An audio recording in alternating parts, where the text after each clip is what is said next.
This podcast, Strange, Rare, and Peculiar, is for kind of those in the know about homeopathy, deepening your knowledge, bringing you more information about what you need to know, and maybe what you can leave aside about homeopathy. Homeo what? Homeo what?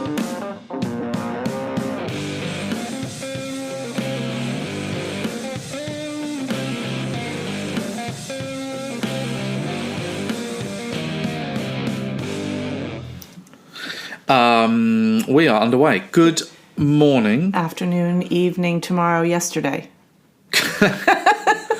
There we go. Hello, everybody.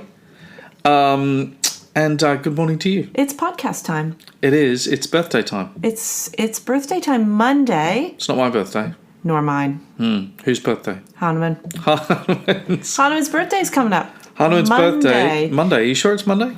The 10th of April. Well, am I sure? Because Hahnemann's birth certificate is contrary. Is it his birth certificate or his death certificate? Or no, I think it is actually his christening certificate. Right. And so Hahnemann was born on the 10th of April at the stroke of midnight. Well, Doesn't that make for a great story? It was a dark and stormy night. Right, because it's April. So it would have been stormy in Germany. Right. I suppose. Springtime. And so the Hahnemann Monument in Washington, D.C. has his birthday as April 11th. Yeah, on the back of the monument it says the Hofrath. Right. Which is, I mean, that's for another discussion. Meaning the leader, the teacher, right? Yeah. Yeah. Because it says, I actually don't have my photo of it up, but it says something about the founder of homeopathic education, doesn't it? It says something about education on the monument. Yeah. We need to dig around for those photos. I have them sitting here. I can dig right now while you're talking. Well, I'll turn those notifications off. I don't have any on. But yeah, it says on that monument the 11th, whereas everywhere else it does talk about the 10th of April, and at the around the stroke of midnight. It's kind of cool. I love that. Yeah. Nice. Okay. I'm looking here we've been there a few times, so we would have been there in 2018. So I'm going to find that language. All right, you find the language. I'm going to. In the meantime, World Homeopathy Awareness Week is also going to be I haven't underway. heard of a lot of events this year. Some years we've been completely booked up with our, celebrating Hahnemann events. Yeah. Isn't that funny? I wonder if it's just it hasn't picked up since we're sort of in the brackish waters from the pandemic when we were doing so many things virtually to now going back to doing live events that just nothing has happened. I think we need to resurrect it. But we have an idea for one way that we're going to honor Hahnemann. And what's that? Well, we realized that we didn't celebrate the third anniversary of HHN, the Homeopathy Help Network. It came and went. It came and went. It was so busy. It was because the conference was early this year. Mm-hmm. And so we came back from the conference right at, or maybe it was even while we were at the conference. So anyway, we decided that we're going to move the celebration of the birthday of HHN to coincide with Hahnemann's birthday, and it's kind of our tribute. It's our way of giving thanks to Hahnemann. That's beautiful. What do you think about that? I like it. It's 3 weeks late. That's fine. You can do that. That's okay. It's, it was when we were finally getting up to speed. And so what was the original birthday of HHN like? So we would have gotten back from New Zealand on the 12th of March, 2020. Mm-hmm. 2 days later, the pandemic is, off the hook. And within 10 days, so the 22nd, I think the 22nd of March is when we consider sort of the official birth of HHN.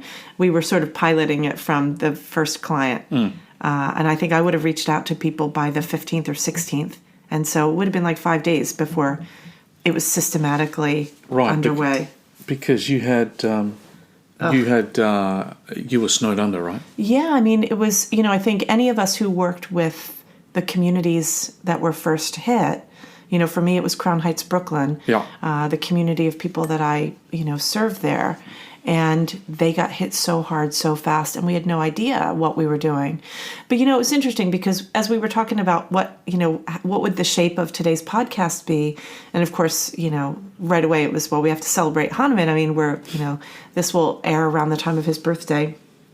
And I was thinking about sort of, the different ways that his work has influenced medicine, history, whether it's stated or not stated. But I was thinking about it sort of, personally in terms of our work and the work at AHE and HHN and so forth and Home Foundation. And so I thought, well, if we really look at how, really focusing on what Hahnemann has taught us, by really sort of, paying, not just paying tribute, but sort of, what's the word? Like, giving credence to where something comes from, yeah? Because, okay, I'm going to go tangential for a second here. I can tell you are.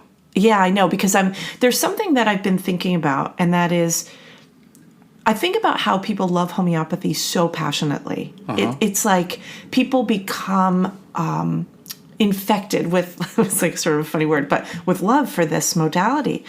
And I realize that part of it is that because there is very little sort of universal adherence to Hahnemann and his modality, what has happened is that people have created homeopathy in ways that it could be whatever they want it to be.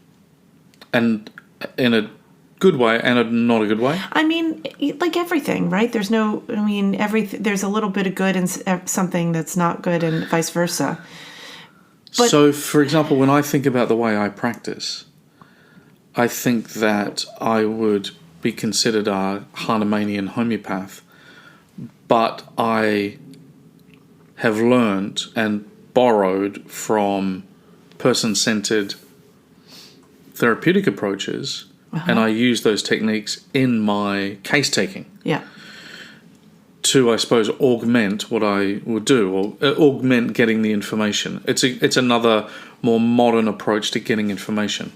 And working with people and helping people. Right. Because, is that what you're talking about? Well, no, but I love it. Let's stay there for a second. I was actually thinking something else, but that's okay. Because where you've gone, though, I think is super important.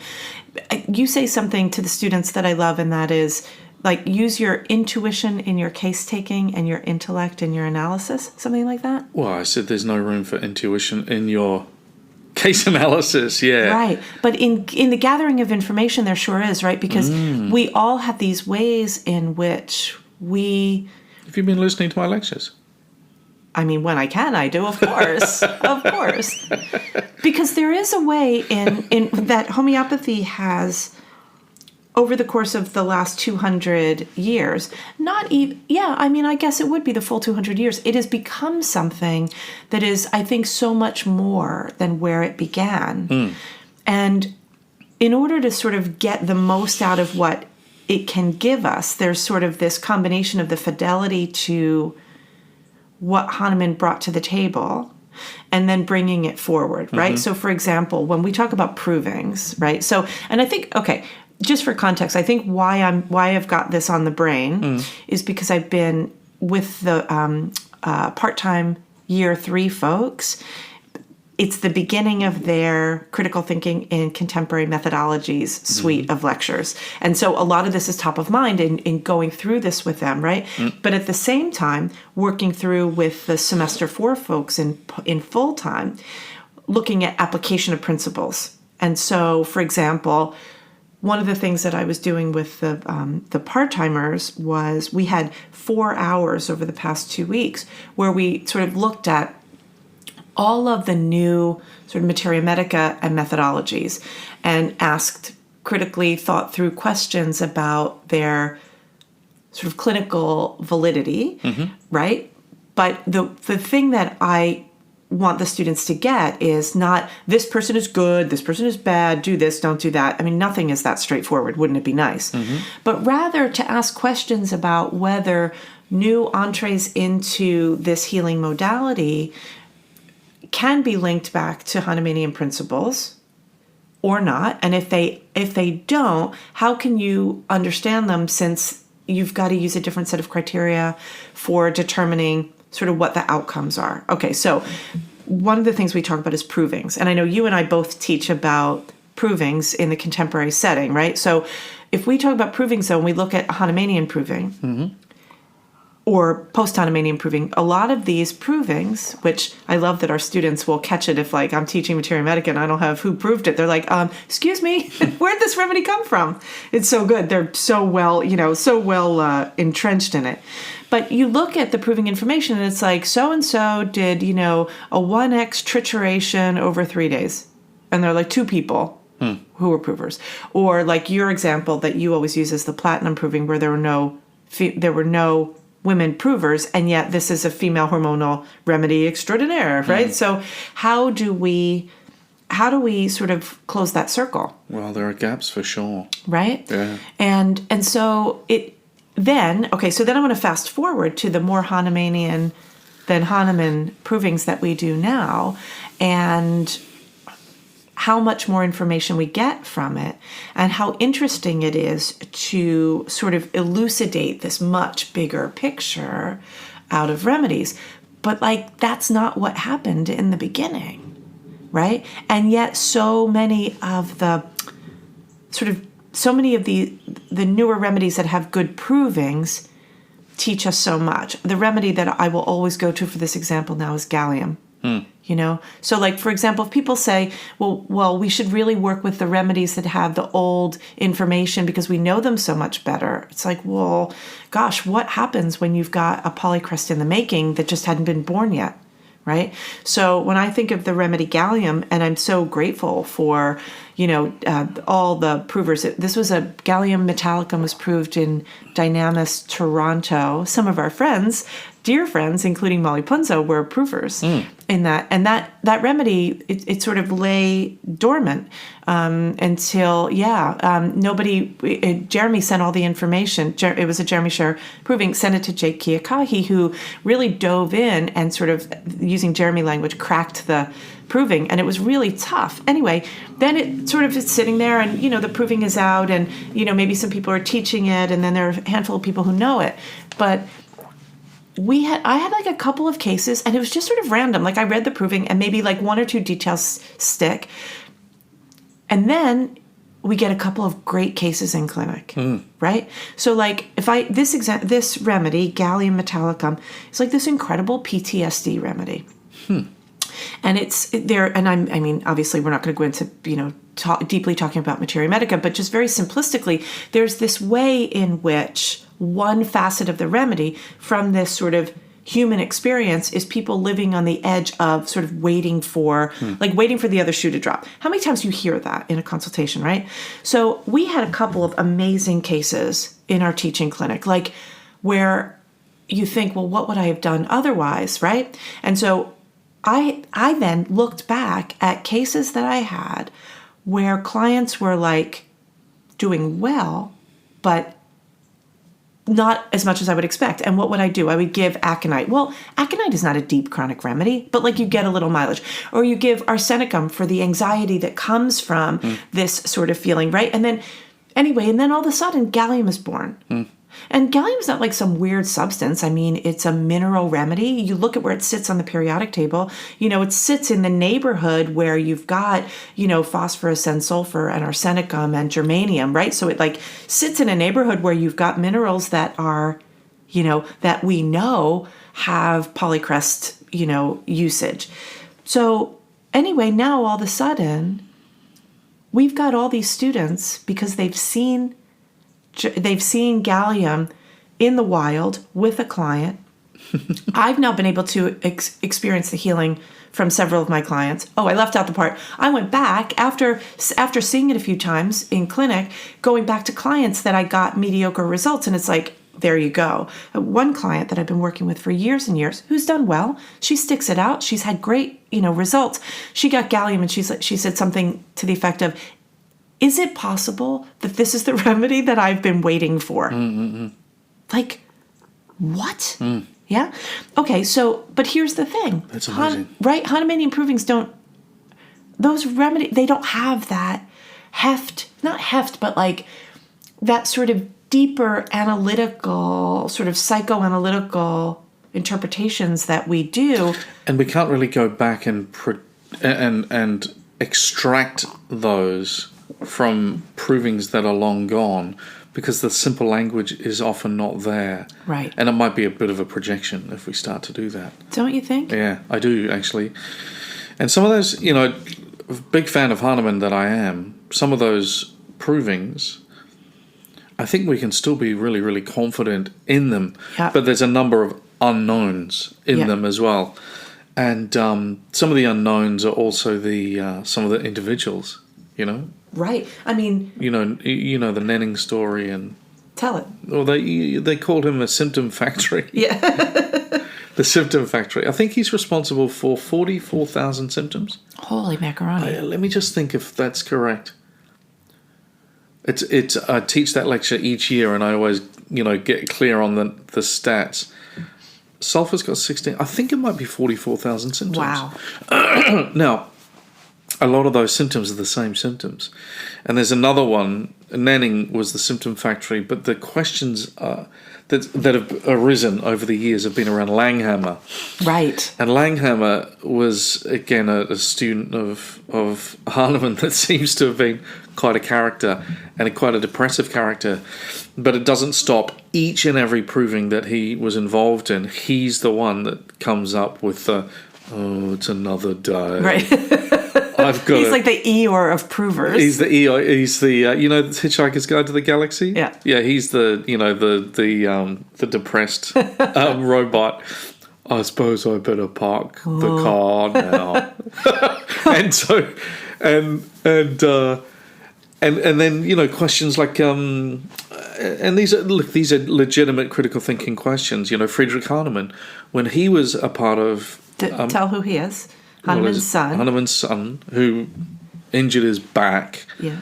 They called him a hunchback, and he apparently wore quite an outfit. Like, he did wear an outfit, yeah. He would have been sort of goth, he right? He might not have been. Well, he's an interesting character because the story is that, and I don't recall which town they were fleeing from, right, but they had to get out of Dodge quickly because the, you know, Hahnemann's many fights with the apothecaries. But the story is then the cart overturned. Right. Friedrich was injured in his neck and back, and the infant died. And but he ended up in America. Well, he did. But before he ended up in America, he also ended up, you know, learning homeopathy, learning it, you know, from his dad, probably sitting in the corner and watching, you know, imagine. And participating in a bunch of provings. But nevertheless, when you follow, because of course there's a paper trail everywhere in early homeopathy. And so it's very easy to look at, say, a Materia Medica in Leadham or Secuta or Dulcamara, and looking at the back symptoms, going to the proving and seeing the code, and realising that's Friedrich Hahnemann, who had a back injury.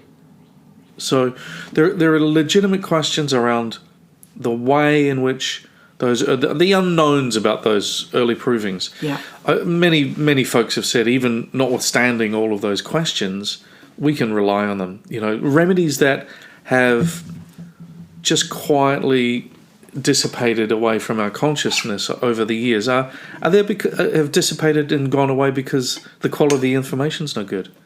But when it comes to Dulcamara, we know. Platina, we know, right? Yeah. Yeah. Ranunculus.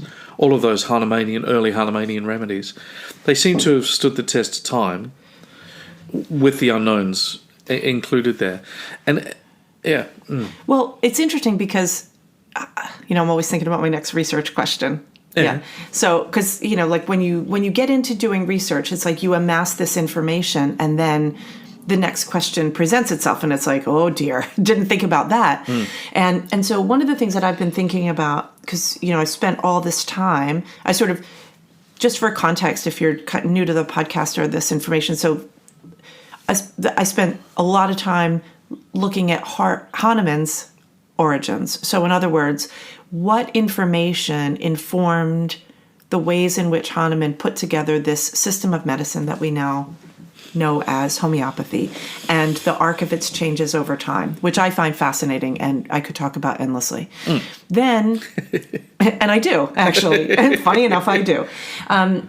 But then when I was working on my thesis, it was, I'd sort of gone there, but then these other questions came up and I got more into sort of the history of medicine. And I thought, when I set out, I thought I was going in one direction. And as research you always find yourself somewhere other than where you set off. And so, I spent this time sort of with Herring and Lippe and going through what happened in 19th century homeopathy in America, which taught me more than I ever thought that I could have gotten about Hahnemann. And I know that's sort of convoluted, and I don't know that I can really get into it, but here's what has come out of it.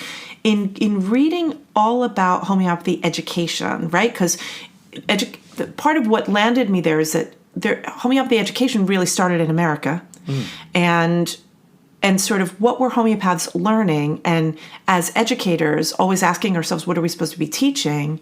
And there are so many different ways that people teach homeopathy that it's sort of dizzying, and you want to kind of figure out how to teach people so that they can actually do homeopathy. Okay, so I think that grounds it. Okay, so one of the things that comes up is that they prescribed really differently than we do today.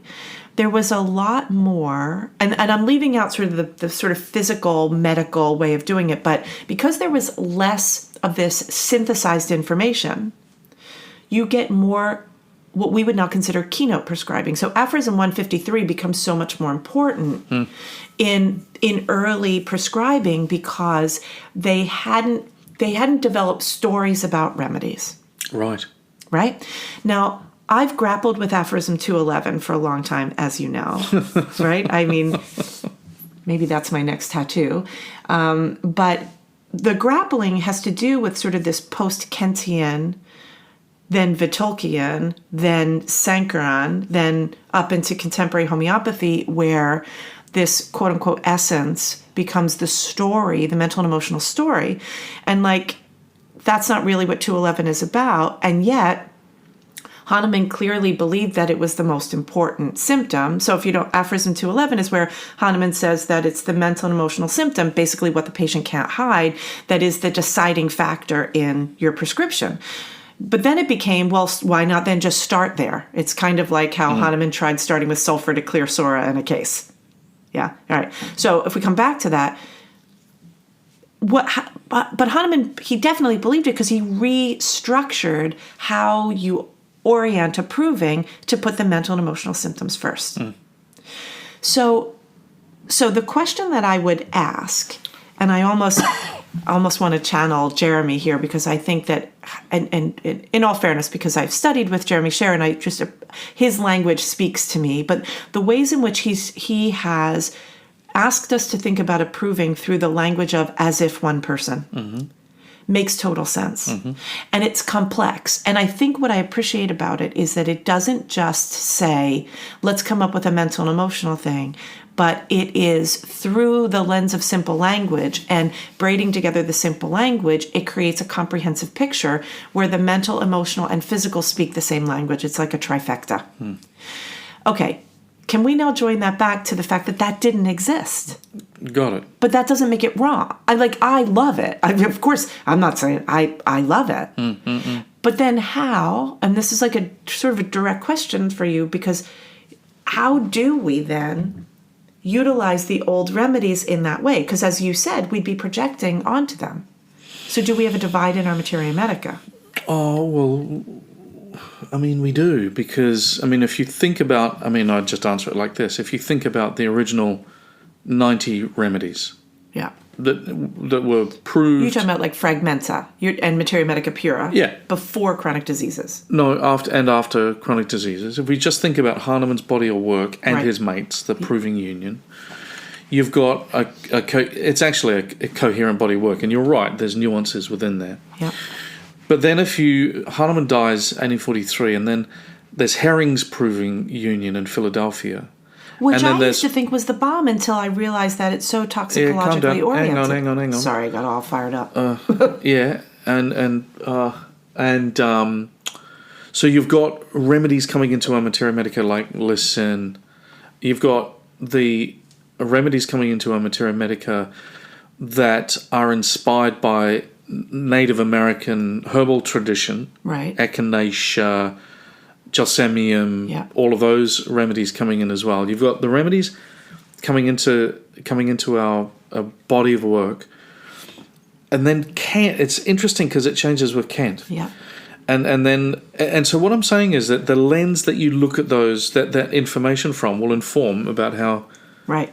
we disseminate that information and then integrate it and then apply it. And so, but with Kent, it seems to me. Well, I mean, I think I'm pretty sure he's the one that says, "Come on, all the students, stand up, look out the window, see Mrs. Pulsatilla walking down the street, Right.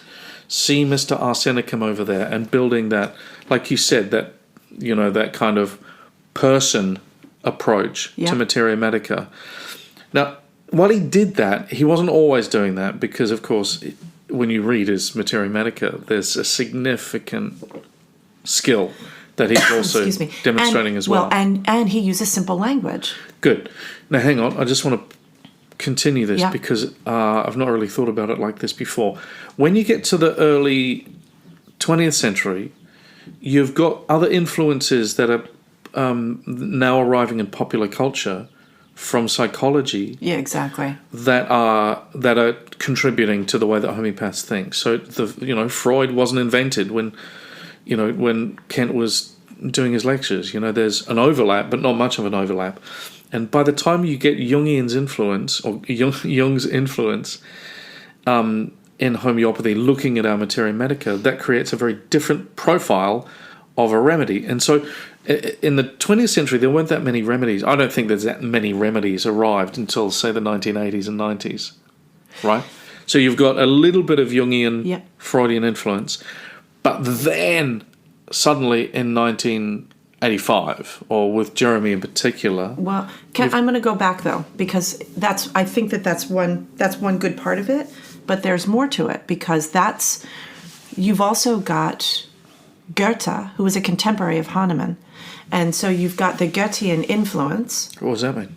Well, because Goethe was a big influence of Steiner, right? And so anthroposophical medicine is sort of like a left turn from homeopathy, utilizing a lot of the similar principles, more of that Paracelsian influence. Now we've really complicated the conversation because now we've got the split in the alchemical lineages. And to me, this is where the answers lie. But let's just leave it for now. So you also have coming in, and again through Germany, right? And Goethe name checks Hahnemann, or at least homeopathy, even in Faust, right? So what starts to happen is in the 19th century, that sort of Victorian, sort of late 19th century, early 20th century, that spirituality also comes in. So you've got Kent from America bringing in the Swedenborgian part of it. That collides with this rise in sort of the spiritual language, which is both Jungian, and of course Jung borrows all sorts of stuff from the spiritual interpretation of alchemy, again, Paracelsian lineage. He doesn't believe in any of the material aspects of it. So that convolutes it. Then you get this absolute fanaticism about the occult that was happening in British culture at that time, which then, when you push that forward, you sort of need all of that information to inform what happened as homeopathy comes on the rise, especially in Britain, because that's where the Druids come in. And so once you get to that, because that's when you get to, De Monte and what's his name, But you've jumped a century there, or at least 70 years between those two. And that I think that's, you're totally right, because I think their materia medica, Thomas More? Yeah. Yeah.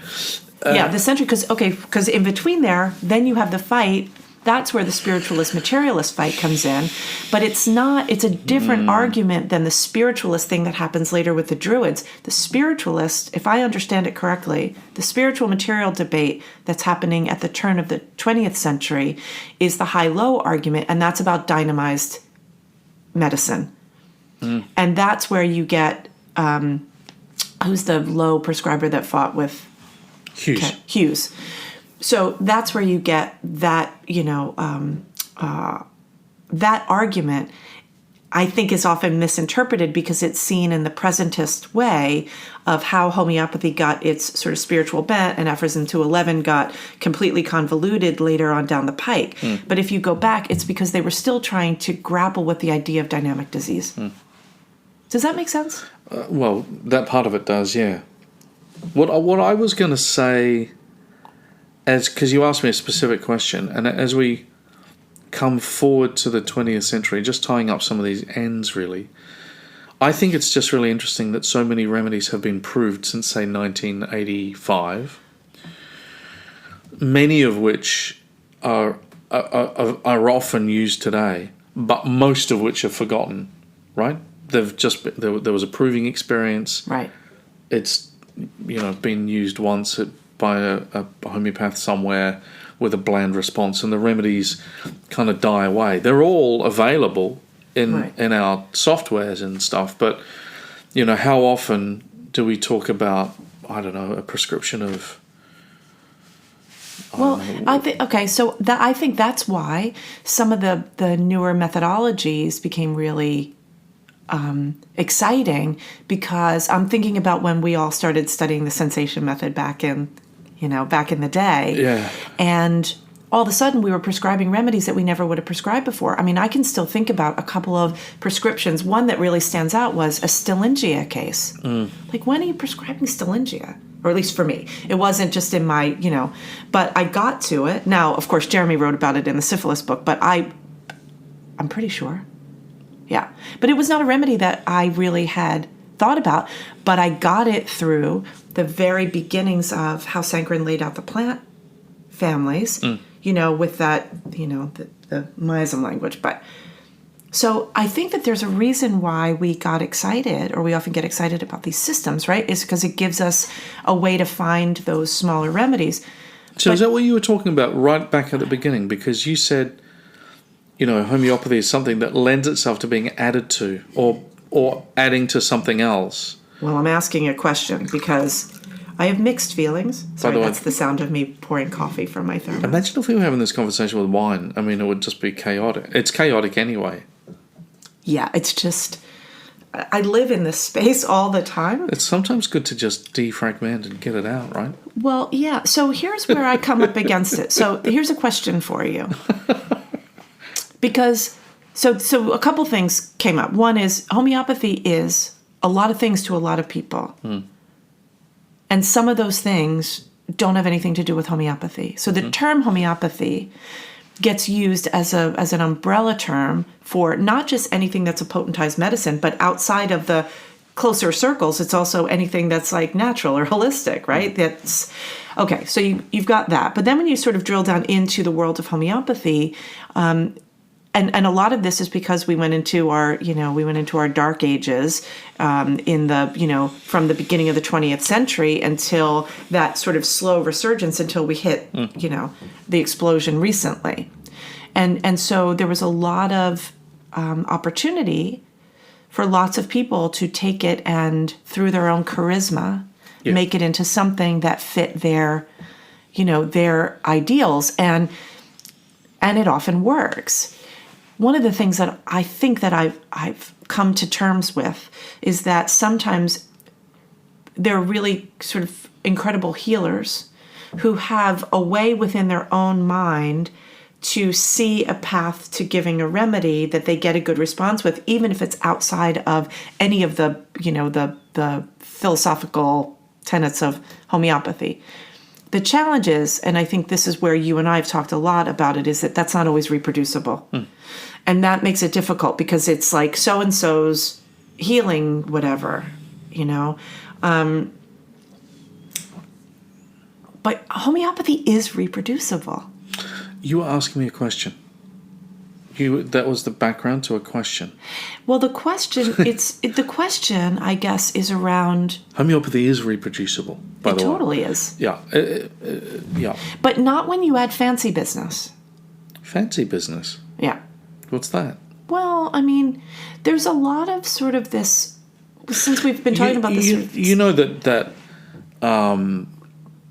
the advent of Shilton's approach and the use of the periodic table and the combining of minerals as remedy solutions came out of his dissatisfaction with the quality of Hahnemann's provings and the lack of reproducibility. That's the origin of it. I asked him that. That's the origin of it, and he attempted, and you know, then you can say, well, I mean, had you stuck with Berninghaus and Hahnemann, reproducible homeopathy wouldn't have had that trouble. But you know, his attempt at looking at the map of nature, looking at the symptoms of the client, and using that as a clinical decision maker. You know, that's its origins. Yeah. You know, it's not a homeopathic process. Right. It's like, I really appreciate when people try to make logic and order out of something, which is what a lot of these thinkers do. For those who aren't familiar with sort of the beginning of Jan Schulten's work, so you sort of, the way that I explain it when I'm teaching it is through the lens of Dmitri Mendeleev, who was a 19th century scientist and chemist who was working on basically a chemistry textbook. Now I'm oversimplifying here, but basically there was no, it was very difficult for him to teach what was an evolving, methodology. And so he recognized a predictive pattern in the elements that had been isolated. He monkeyed around with it until he was able to, through his understanding of atomic weight, atomic measure, and so on and so forth, look at all of the elements and then create what we now know to be the periodic table of the elements, basically as a predictive pattern. So he was able to recognize that certain elements that had not yet been isolated, discovered, or even thought about, that they would ultimately be discovered because of this predictive patterning. And Jan Schulten basically did the same thing by laying out the periodic table, looking at all the remedies for which there were provings. Then he added his own spin to it based on what you just said, and then filled in the gaps. Now, I mean, it's something that creates a little bit of a challenge in how you've got this information now. So if we use this as an example, Schulten's work, his publications were in 93, 6.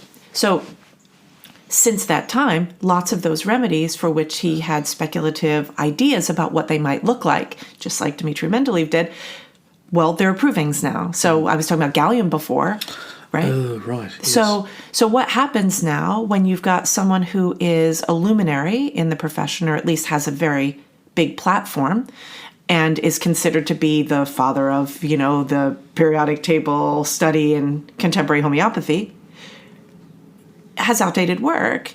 So if you are a student at AHE and you use a Schulten reference for a remedy that has a subsequent proving, it's going to get sent back to you. Go to the primary source. Yeah. So it's like every time we have one of these discussions, we're peeling back another sort of layer of information that we take for granted as if it's like settled law. And what happens is we have to ask another set of questions, which makes sense then that people would say, well, I want to go back to some of these, frameworks, like lots of people are loving polarity analysis now, which then says, I'm only going to look at whatever 100 and some remedies.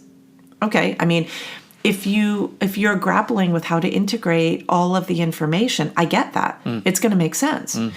But if you are able to And it's reproducible. And you know what? In some senses, I'm really happy that people are getting, it sort of gets rid of a lot of the fluff. And it takes sort of, part of Benninghausen's work. But you can take I use Benninghausen's methodology just in an expanded form, because the idea is just leave the crap out. I mean, and I don't want to speak for you, but I think you do the same. Yeah.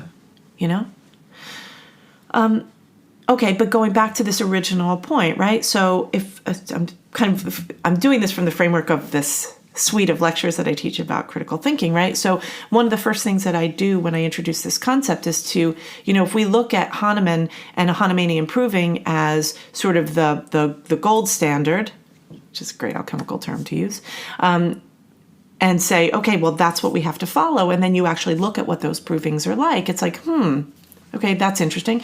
Then a secondary thing is to say, well, we don't need to get all reductionistic and materialistic about it, and we can prove that by looking at the making of causticum, which is a straight up alchemical process. Anybody who wants to learn a little bit more about causticum, I would highly recommend John Morgan from Helios. He has this article, I think it's called The Mystery of Causticum. And if you just Google John Morgan, Mystery of Causticum, you'll see. And he talks about the challenges in the reproducibility of causticum. And then he tells this amazing story of being in Ireland at Raasay. Do you say Raasay or Raasay? Scotland. Oh, sorry, Scotland. How do you, I was so worried about mispronouncing. Raasay. Raasay. Yeah, 2 A's. R-A-A. Yeah. S-A-Y. And how he burnt marble on the beach to create the ash from which causticum would be more appropriately made. And then, you look at go to chronic diseases and look at the instructions for the making of causticum. I mean, it's like pretty difficult. And then when you hear a pharmacist say, yeah, I've only really been able to do it a few times, you go, well, wait a second. That's a remedy that we're using all the time. All the time. All the time. Yeah. Okay. So when I ask students to come on this journey with me, right? We start with this idea, this elevation of Hahnemann. Then we look at a whole bunch of different provings, and then, we end up back at causticum. So like you can take this linear idea and you can go to more and more seemingly speculative interpretations of homeopathy, and then you get to the end of this line and you have to loop back around to causticum, right? And so you take what is considered to be a linear process and it all of a sudden becomes a circle. Did that make any sense whatsoever? It totally makes sense. I'm keeping up with you today, although we've not looped back to the beginning, because the beginning was Hahnemann's birthday, right? That was the beginning of this conversation. And homage, right? So HHN, which is that's our way of giving thanks for this incredible modality that we've been given. Yeah. And its nuances and diversity and the influences that have come along and how it's influenced other things and then it's got a long history, And don't you think we have a long way to go? I do. I think the contribution I really want to make is to understand the shape of our profession at the moment.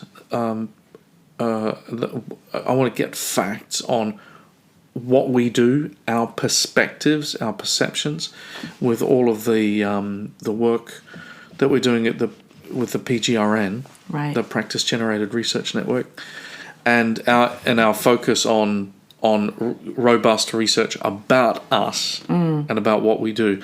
I think we will, from that kind of line in the sand base, it's 2023 right now, but let's understand who we are, what we do, our diversity and all the rest of it. And then, of course there's...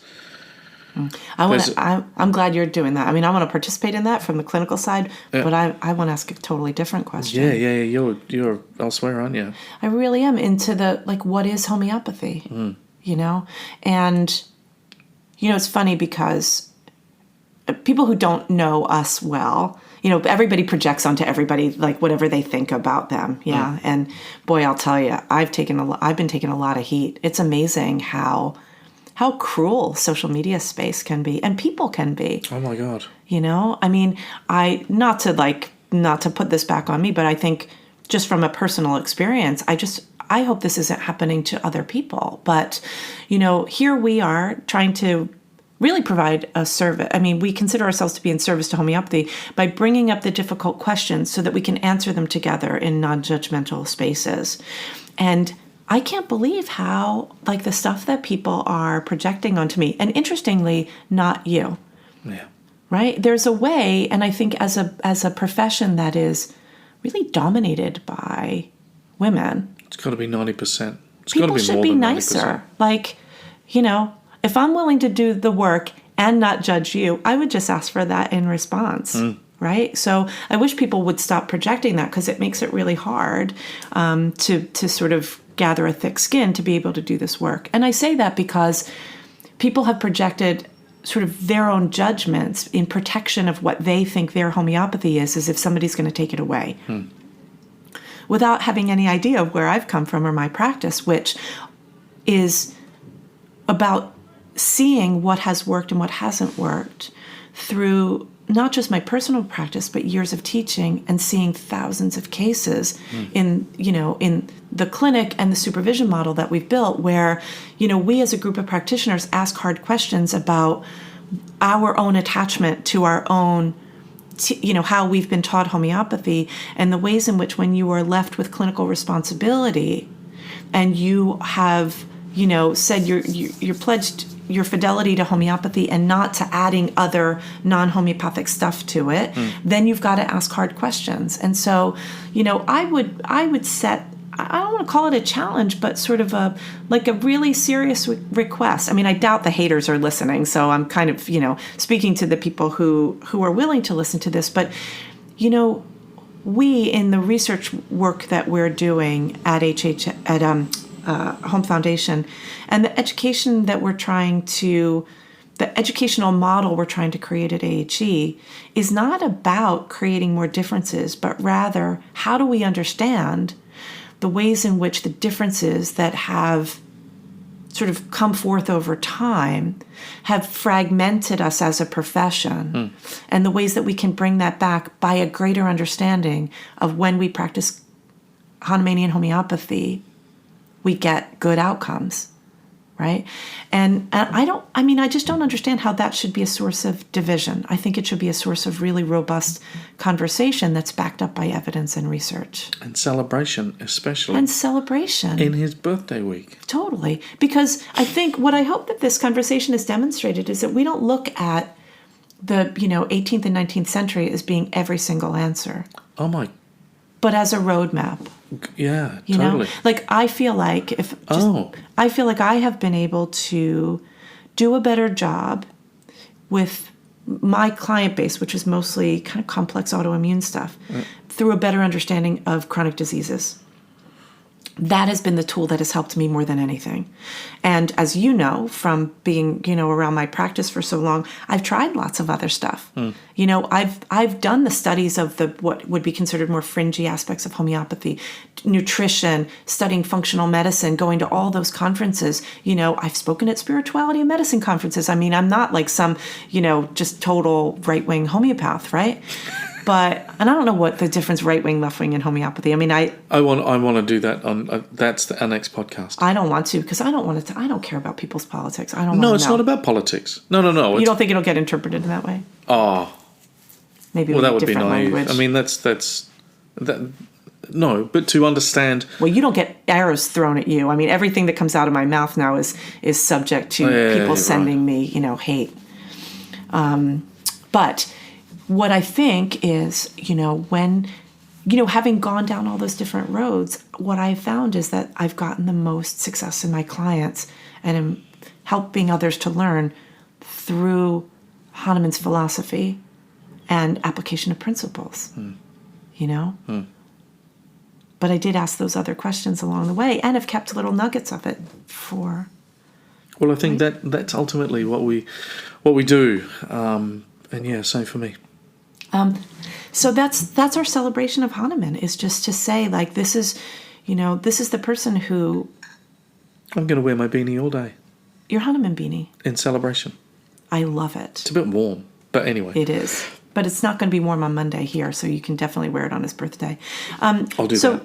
So kind of in wrapping this up, so a couple of things. One is, from the research that I've done into the origins of homeopathy, that alchemical lineage, I think I'll never say never, but I think it would be really hard for me to walk away from it after finding evidence that what Hahnemann has done is he actually systematized something that from ancient times forward was attempted to be kind of coordinated in, or whatever the word is, into a system of medicine. And he's actually done that and laid this incredible groundwork. And I think anytime we're going to riff on it, it's got to be, like, I would like it for me anyway, and for our teaching, like, to come from that space of real attempts to understand the philosophy. Yeah. And with that, by doing that, we've been able to help a lot of people. I think that's amazing. Yeah, it is amazing. Do you have a wish for sort of 20, like looking at it from Hahnemann's birthday on? Maybe that should be like our new year, the Homeopathy New Year. Like Chinese New Year. Yeah. Do you have a wish? Like, what do you think when we come back to do this next year, hopefully, what kinds of things would we like to have seen accomplished?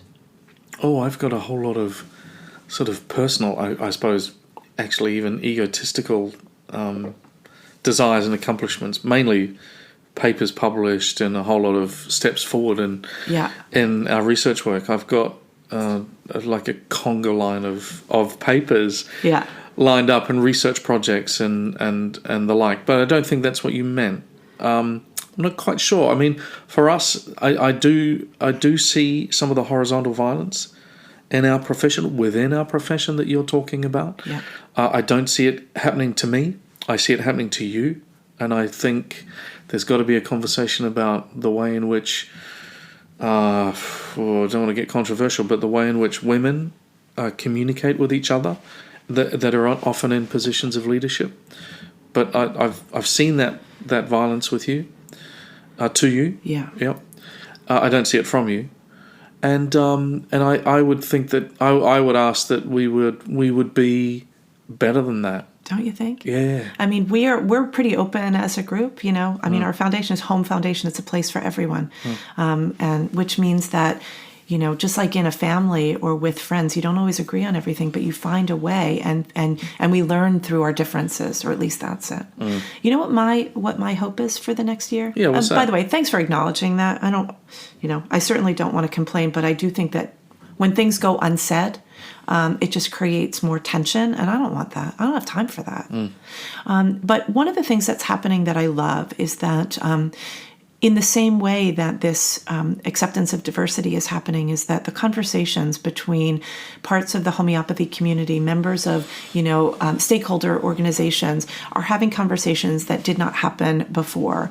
And they happen now through incredible respect for each other's work. And so my hope is that the hard work that's been happening through, we're working with the AIH, creating a bridge between licensed medical homeopaths and professional homeopaths by really respecting all the work that everybody does, working to support the pharmacopoeia, that these are really important conversations that are being had. So my goal and my wish, and setting it off as we approach Hahnemann's birthday, is that we take the integrity of the medicine and the gift that we've all been given as, incarnating in this lifetime to go forward with this, that we use that energy to create unity and to not look at differences as, camps, but rather to find strength in what we do so that we can all do a better job. How's that sound? I love it. Me too. All right. I reckon that's it. What an amazing, I was going to say, rambling walk in the woods that was. Yeah. Nice. It was really nice. All right. Let's do it. Let's hit it for the day. Hope everybody has a really wonderful week. See ya. AHE is changing the face of homeopathy education by raising the bar through rigorous academics and unparalleled clinical training delivered live through the soulful use of cutting-edge technology. AHE prepares its students to become fully rounded homeopathic practitioners from anywhere in the world. Apply today and ask about the early enrollment discount at ahe.online.